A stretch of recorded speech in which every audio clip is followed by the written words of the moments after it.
রাজশাহীর শান্ত শহর নাটোরে দাঁড়িয়ে আছে এক ঐতিহাসিক প্রাসাদ, নাটোর রাজবাড়ি। একসময় জমিদারদের বিলাসী জীবনযাপন এখন যেন এক নীরব প্রহেলিকা। এই রাজবাড়ির অলিন্দে ঘুরে বেড়ায় এক অতৃপ্ত আত্মা, এক রানী যার কান্না আজও থামেনি। 1800 শতকে এই রাজবাড়ি গড়ে তুলেছিলেন নাটোরের জমিদারেরা। এখানে রাজনীতি, প্রেম আর প্রতারণার গল্প ছড়িয়ে আছে প্রতিটি ইটে ইটে। কিন্তু সবচেয়ে ভয়ঙ্কর গল্পটি লুকিয়ে আছে রাজবাড়ির পরিত্যক্ত রানীমহলে।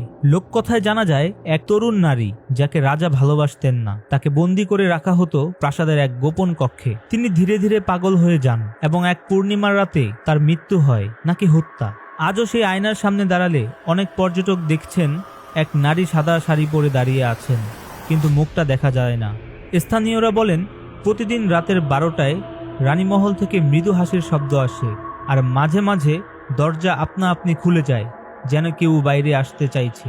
নাটোর রাজবাড়ি ইতিহাসের গর্ব, কিন্তু একই সঙ্গে এক আত্মার শোক গাথা। তুমি সাহস করে রাতের বেলা যদি যাও রানীমহলে, শুধু সাবধানে থেকো, আয়নার দিকে না তাকাতে। নাটোর রাজবাড়ি এখনো কি শুধু ইতিহাস?